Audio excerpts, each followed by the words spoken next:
and welcome back to our show. We are the Broke Philanthropists, and my name is Ana Laura. And I'm Izzy. And thank you guys for clicking on us again. Tap that button. I was going to say click, click. It's inappropriate. I'm not going to tell it. I'm not going to share it with you guys. So, this podcast is about our adventure to the Mexican Day Independence Festival in Penn's Landing in Philadelphia. Yeah, it's not a podcast though. It is a YouTube. Did I just say podcast? Yes, but it's okay. You want to know why? Because it's 1 o'clock in the morning. And because we all go. And because we actually also have a podcast. So it was a very fun festival, obviously, because it's Mexican Independence Day, and there's a lot of Mexicans. Not only are there Mexicans, but there were people from Colombia, Puerto Rico, the Dominican Republic, which is also America. I know. But the thing is that the 15th was the first day of Hispanic Heritage Month, so it kind of fit appropriately with the whole theme. Really worked out, and it was a lot of fun. Fun. It was a lot of fun, and I'm pretty sure they had fun there. But they also had a lot of food there. There's and the lines were crazy. I had to save a spot for both of us. That was when you were I would wander scrounging off for money. I would wander up begging for money. So it was very fun, a lot of people, and I even mentioned that I think that this was a better outcome because of the whole political thing that's going on with the elections. I think that people now have a more sense of pride. They're more prideful, and it really brought a lot of people together. It really did. You could definitely sense the pride because obviously everyone was cheering, everybody was incredibly friendly, and everyone had all of the flags. Every different flag was there, and it wasn't a problem. You know, it didn't really matter that it was a Mexican Independence Day festival because we all felt like we were family. So it was great. Latinos Unidos. Hey guys!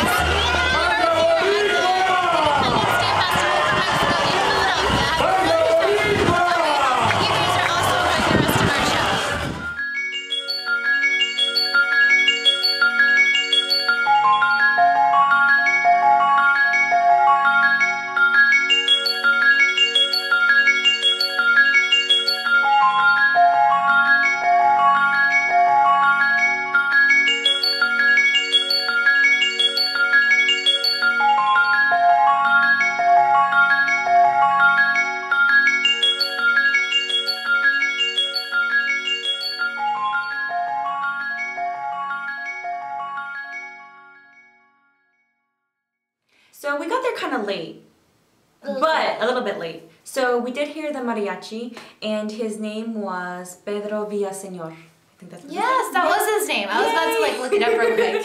He did a really good job, and we were discussing that I feel like he sounds a little bit like Alejandro Fernandez. But I think he sounded a little bit more like Vicente Fernandez. But they're father and son, so they're going to probably sound a little bit alike.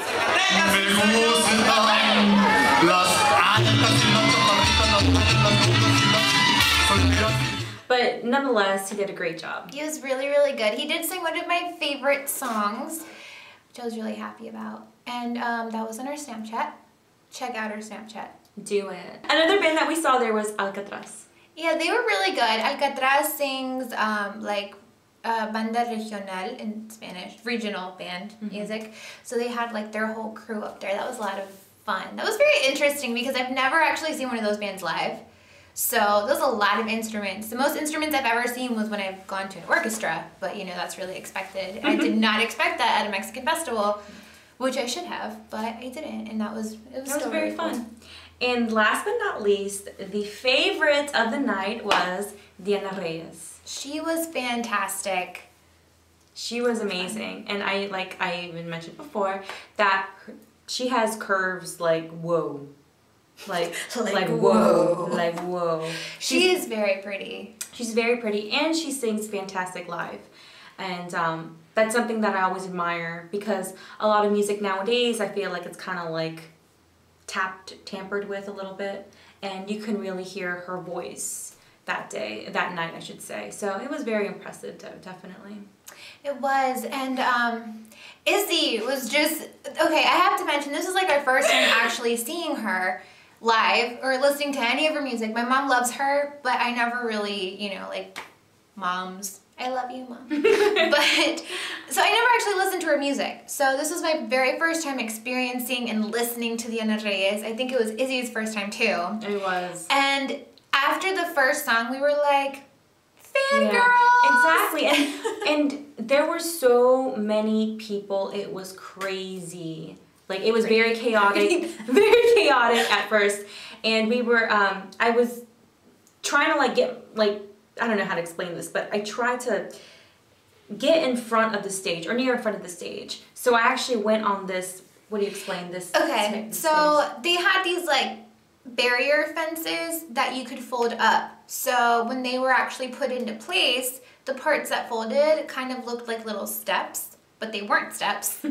But Izzy used them as steps. We used them. Me and a group of people, we were just on there like it was no one's business, and everybody was trying to capture footage and pictures and like touch her hand. And when I saw an opening, I went on there. Like, I was just like, I have to get this footage. So we're going to show you some footage that we captured. So. And keep in mind, I'm holding Izzy up with one hand and snapping with the other.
Fantastic, and I can thank Izzy for that because I was a hero that night. She was a hero.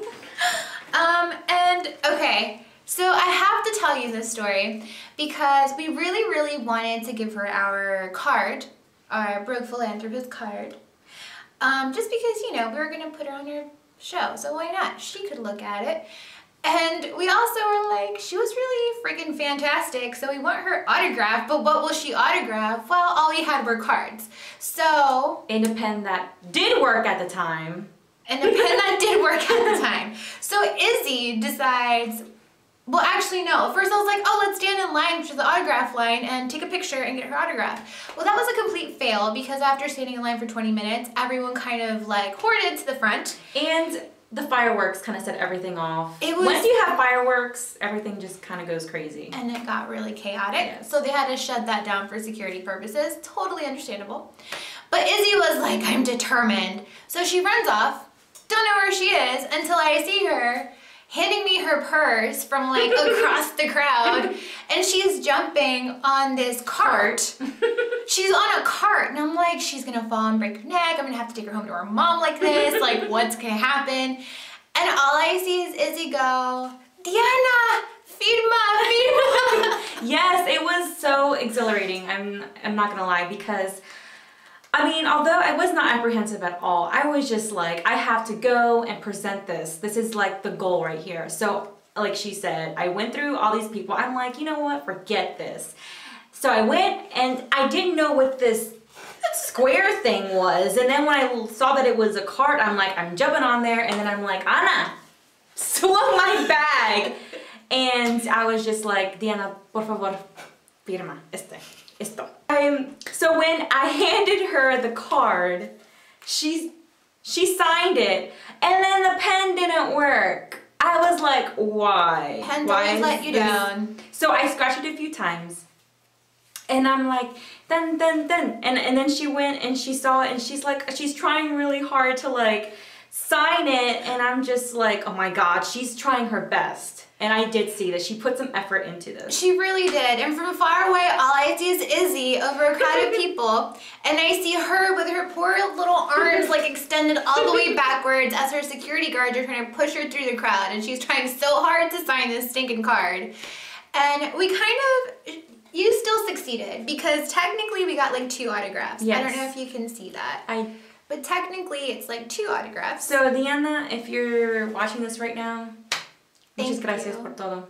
Gracias. Because seriously, this is like something that we're gonna hang on our wall, and yeah, we have to get your picture. But more of the story, permanent markers, always a must in everyone's purses. Any festival, any concert, anywhere you go, Anywhere. just take a freaking marker because we learned this the hard way. So yeah.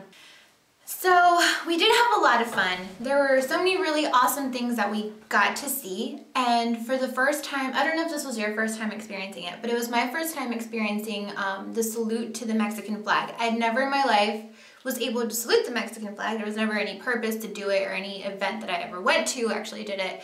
So this was the first time I got to do that, and it was really important. I didn't know how important it was until I did it, and I was like, wow, this is fantastic. But I got to see that. They brought out the flag, and I think for me the most beautiful thing was that they brought it out on stage, and at the very top was this giant American flag.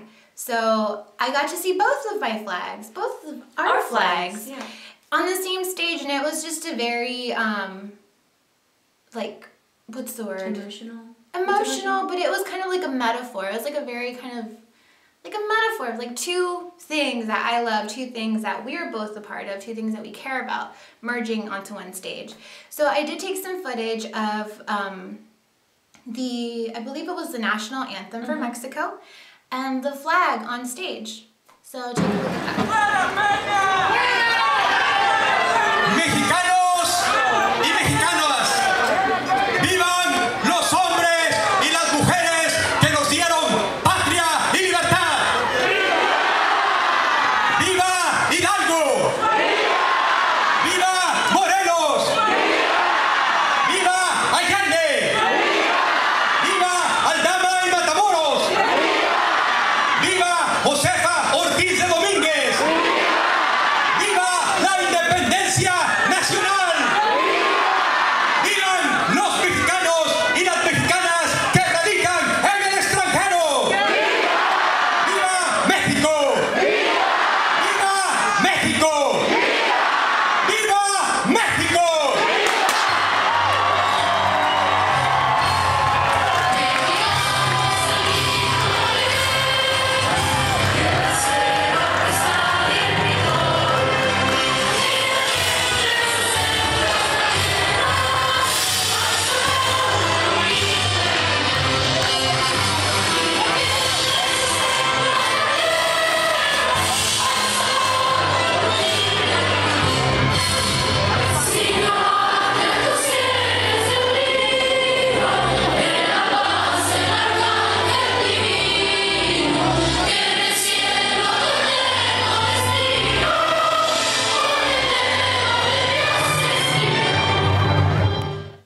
And now that you got to see that, you see the flag on this lovely lady's face, kind of. My rendition, but you know. But your makeup looks really, really awesome though. I love it. I haven't done this type of makeup in such a long time, so I'm sorry for all the glitter that's like going on my cheekbone, but We love glitter.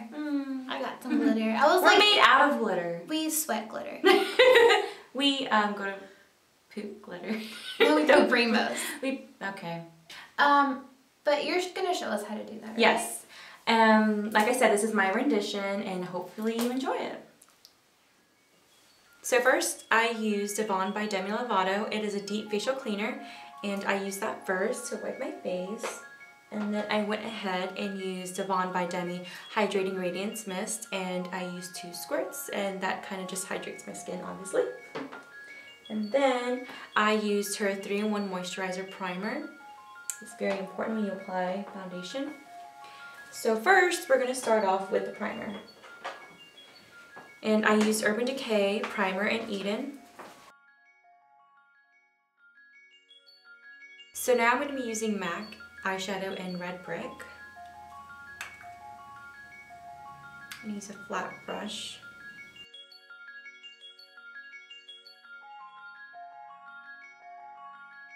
And now I'm going to be using Sugar Pill's eyeshadow in Taco.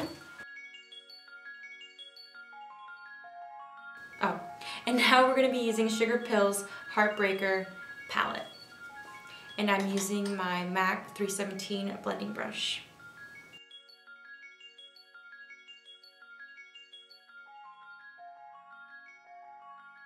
And now I'm going to be using Violet Voss's Secret Weapon. I'm going to be adding glitter onto the green, so this is going to adhere to the glitter. And now I'm going to be using Violet Voss's glitter in Gabriella.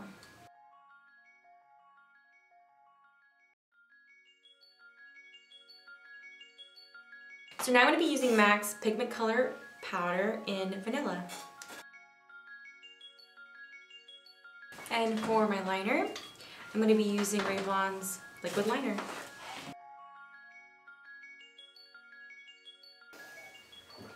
And for my brows, I'll be using Anastasia's Dip Brow Pomade in Chocolate.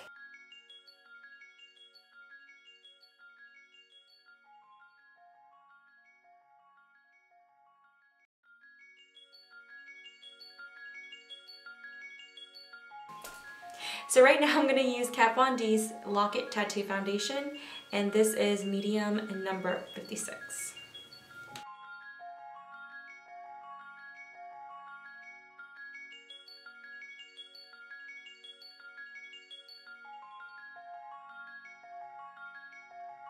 Okay, so now I'm going to be using, it's very dirty, so don't make fun of me, Kat Von D's Shade Light.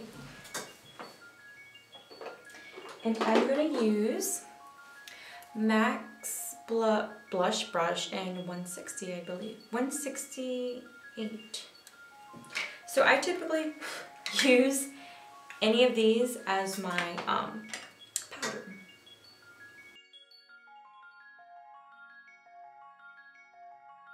For my highlight, I use Revlon's Color Stay Concealer, and this is in light medium.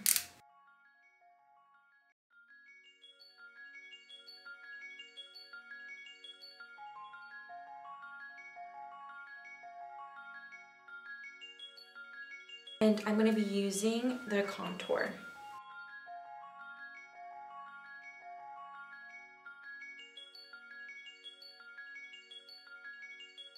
I'm going to use a little bit of the Tarte's Blush and Flush.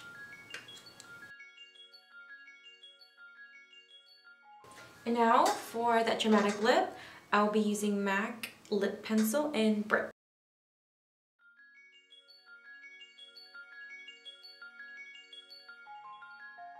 So now I'm going to be using NARS lipstick in Shanghai Express.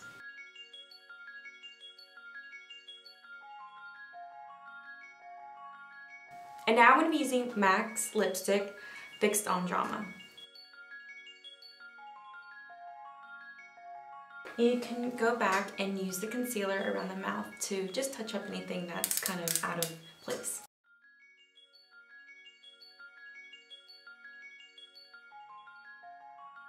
Now I know this is a little bit too much, but this is kind of like the dramatic way of doing the Mexican flag.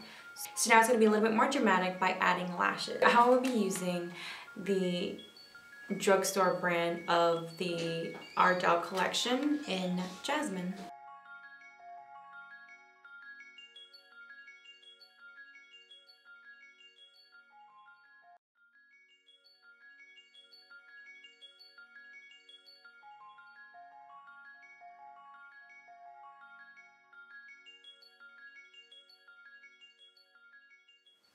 So I hope you enjoyed that. It took me a long time, but you get the point. It looks beautiful. Thank you. Love it. So if you guys like that, and you like all this other stuff, and me of course, and all this other stuff that we do, I hope you follow us on Facebook. On Facebook, we are The Broke Philanthropists. You can find us facebook.com/TheBrkPhil. And on Instagram, The Broke Philanthropists, and as well as Snapchat. And Twitter, Well, Snapchat, we already told you this. You guys better, like, seriously, The fellas. Brkphil. It's like, seriously. It's easy to remember. Yeah. So no excuses. No excuses. And our Twitter, of course, is also the Brkphil. That's our Twitter handle because it was really long. Now it's short. So, thank you for watching, and hopefully you get to see our next video, which is, should we say? Should we? Yeah, I think we should. Our next video is going to be the Happiness Project, so more amazing music is going to come your way thanks to us. Well, actually, no, thanks to the amazing people that coordinated the Happiness Project. Calm down. But yes, but we will be filming there. We will also be having, we will also have our table there as well. So if you know that you're going to be there, come stop by our table and have a chat with us. Just catch us on our next episode, which is the Happiness Project. thanks. Thanks. Thanks. I'm tired. I feel like we're supposed to say something else. Like, thanks for watching. Thanks for watching, and hopefully you see more of our videos. Okay. Okay, we're good.